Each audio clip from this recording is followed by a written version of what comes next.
Hey everybody, it's Ron from Pick Dawgz, and this is Ron's Big Shot Breakdown. We're going to go over 5 college basketball games for Monday, December 11th, 2023. Now, if you like what you see, make sure to give this video a big thumbs up and subscribe to our channel. Don't forget to put your college basketball picks in the comment section below. And if you're looking for my best bets, including my $19 bank shot best bet, as well as my all-access season pass to college hoops, you can find those at the premium picks tab at pickdawgz.com. Alrighty, let's get into it. Here are the games for a small card on Monday in college basketball. First up, we see Jacksonville and South Carolina State. This one's going to be a 7 p.m. Eastern start time. Got to mention, small card for Monday. Not my favorite card. I'll be treading lightly. Not a ton of great value spots for Monday. But in this matchup, Jacksonville's 6-3, while South Carolina State's only 2-8. South Carolina State plays in the MEAC, and Jacksonville's in a much tougher conference in the A-Sun. Yet, South Carolina State only a 4.5-point dog at home in this game. That might be surprising to some, but I do think Jacksonville is quite overrated. I don't think that they're as good as their 6-3 record may suggest, and we saw them lose in blowout fashion to UCF. We took UCF in that game, the last one 94-52. When you look at the shot quality data, Jacksonville not great on either side of the ball. Fundamentally, South Carolina State, I think, can compete in this game. They force turnovers. Yes, they turn the ball over quite a bit themselves, but Jacksonville's 273rd in forcing turnovers defensively, so I don't think it's going to matter too much. South Carolina State, while they're not a very good shooting team, they're also, they instead of being a good shooting team, they're at least getting second chance looks. They're 30th in the country in offensive rebounding percentage, so I think they're going to be able to get a lot of second chance looks because Jacksonville's ranked outside the top 200 in defensive rebounding. This is actually a pretty good matchup for the Bulldogs, and they're not going to have too many opportunities to win games this year. They're 2-8, and they're one of those wins was a subdivision opponent, but I think this is a really good matchup for them. I think this could be a nice win for the Bulldogs. So give me South Carolina State. I'll take the points just in case, but I think they win the game outright. Next up, we see Delaware and Robert Morris. This one's also going to be 7 p.m. Eastern, but this game's going to be on ESPN+. This is a classic letdown spot for Delaware. They're coming off a nice upset victory on the road against Xavier, 87-80. We've seen teams upset Xavier, this season. We saw Oakland do it as well. And, I just don't love this next spot now for Delaware, having to lay, points on the road against a Robert Morris team that I think is better than its current record. We've talked about, Robert Morris quite a few times on the show this year. We've faded him. We've taken him a couple times.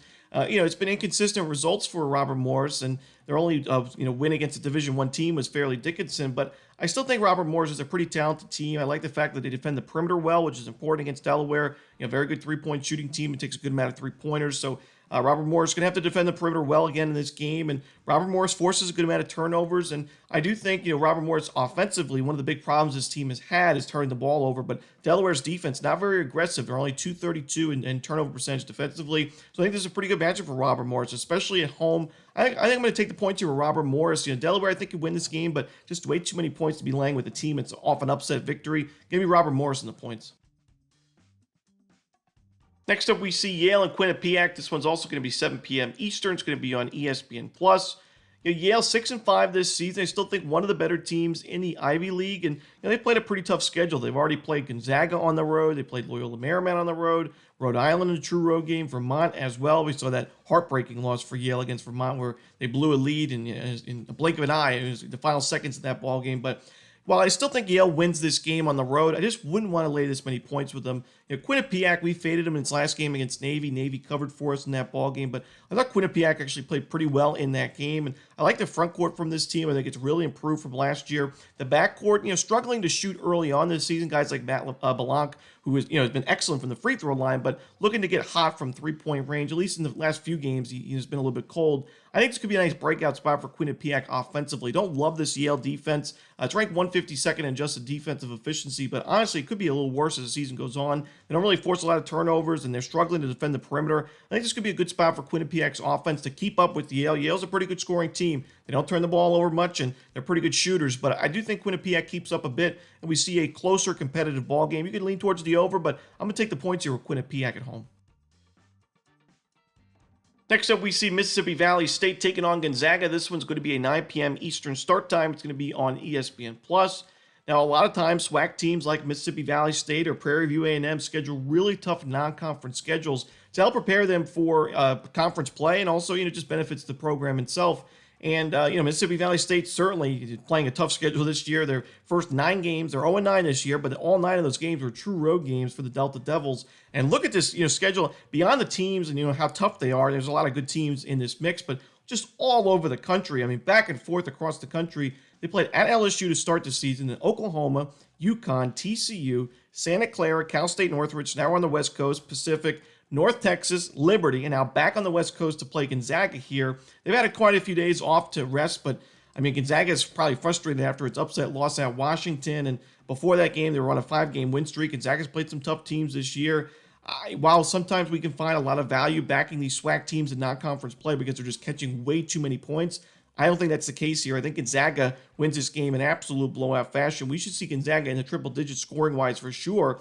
Even though KenPom only has them at 88 points, I think Gonzaga, just because of their pace of play offensively, 40th in the country in average possession length, and Mississippi Valley State the third fastest defense because teams score them so quickly. Gonzaga should have enough possessions to get to the triple digits, at least into the upper 90s, and that should be enough for a cover in this game. I mean, Mississippi Valley State is the worst team in college basketball in adjusted offensive efficiency, effective field goal percentage. They're second worst in two-point field goal percentage. They turn the ball over a ton. They're one of the worst defensive rebounding teams in college basketball. Gonzaga's one of the better offensive rebounding teams. So Gonzaga should be able to win this game and cover the number, even though it is a giant number. I know a lot of people don't like laying this many points, but I think in a game like this, it's warranted. So give me Gonzaga after that loss to Washington. I'm going to lay the points.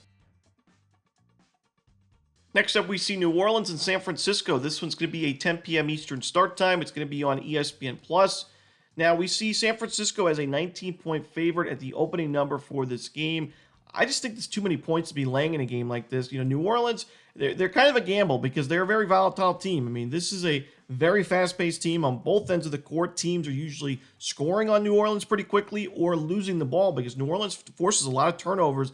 That could be a problem for San Francisco. San Francisco, while they have a solid offense and great rebounding team and they score a lot of points, they're also 295th in turnover percentage offensively. So New Orleans, they have their opportunity there for some fast break points if they can force those 15, 20 turnovers in this game. New Orleans, not a great shooting team, but they don't turn the ball over much, and they're creating pretty good looks shot quality-wise. And, San Francisco's got a strong defense. They're a very good defensive rebounding team, so I don't think New Orleans can have many second-chance opportunities. But like I said, those fast break opportunities, I think we're going to be the best offense for New Orleans. I don't think they're going to do much in the half court, but on the fast break, they should be able to find some points in this game and keep it competitive. Like I said, a very volatile team. They're a team that can give up a ton of points in a hurry. We saw that against Oklahoma State, where it was a 96-68 blowout. But we've also seen this team, like in its last game against San Jose State, really compete down to the wire. It was an 87-82 final score there. I think we see a closer game than the spread suggests. I still think San Francisco wins this game comfortably, but I think New Orleans finds some points here early on, keeps up offensively to cover this number in the final game. And that's it. Those are the games for Monday in college basketball. Hope you enjoyed this video. If you did, don't forget to hit that like button and subscribe. And don't forget to put your college basketball picks in the comment section below. Again, if you're looking for my best bets, you can find those at Pick Dawgz Premium. As always, this is Romanelli. Good luck.